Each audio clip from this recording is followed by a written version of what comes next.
transit. There are several issues and items here that I want to.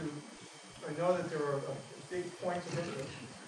One is we are proposing to connect up the mountain and the access road to the freeway and bring that up onto what we call Lands West, so that we have gain access from the access road or directly from mountain up onto that plateau. Now, we are not continuing mountain over to the university. After a lot of conversations and a lot of concerns were expressed, what we are proposing is that we need to connect the new acute hospital with the existing facility, and we're proposing that that is connected by a transit route. And when I say transit, I'm not talking about your own personal car. I'm talking about more than likely a rubber-wheeled bus system. It will also have a walking path incorporated into that and a bike lane. So there will be a direct connection between the existing hospital and the new hospital site via transit route, and that will fly over University Boulevard at this point. And there's no access from the realignment of Tucker and University, of Mountain at University. It is a bridge strictly used for transit. In the development of that, we came to the conclusion that we actually didn't need to realign Tucker. We could let Tucker die into Camino del Salud. The other piece of this is that we're going to have a lot of land parking in the area of the new acute hospital, so that people can park outside of the campus, grab the transit, come directly over to the HSC campus, or stay at the university, the new hospital. We're also looking at developing a transit center where you can hop a bus or other transit vehicles and go down through the main campus, the central campus, all the way down to Central Boulevard.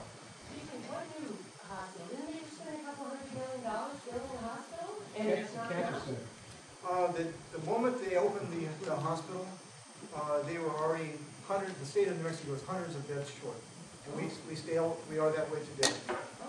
And so even when we open up this facility over here, no, that one is a tri-services building.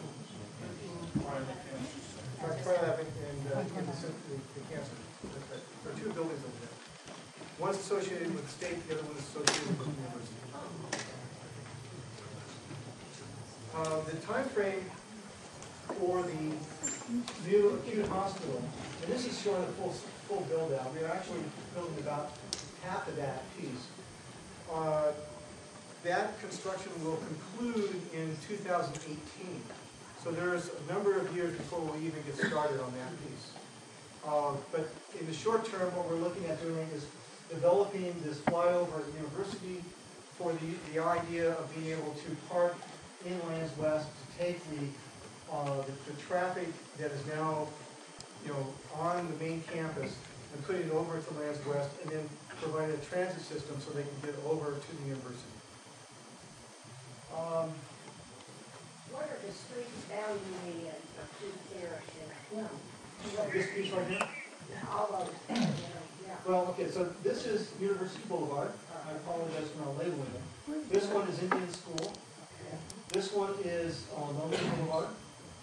And Camino del Salud, it kind of comes down through here. And I'm not too sure exactly what the ultimate, if this is also Camino del Salud, but Camino del Salud would come over, and then it stops right here at the Dekker. It does not connect up along this piece. It comes up to a certain point on land, ties up the Tucker, and comes back down to the University Boulevard. But I think the thing, y'all live through, all travel these roads, is the Big I had a huge impact on how traffic patterns work around the university. And what happens is Indian School Road actually has less traffic on it now than it did before the Big I reconstruction. But if you think about traffic, most of the traffic out of the University of Mexico wants to go north. It's coming from the north and headed south. And so everybody's taking the Lomas exit, which is way back up here someplace, coming out of the Lomas, and everybody is seeing the huge pileups in the morning that occur on Lomas right around Yale. And so part of the strategy is we got to make the freeway work for us in the ultimate traffic solution here. Right now, Camino de Salud is right in only. So everybody has to go back to Lomas to get back on the freeway or University and head north. And anybody that's been on that north, you're going through 4 or 5 lights, and it's not a very good commute. So one of the solutions here is to try to get this traffic scooted to the frontage road as quickly as we can and headed north.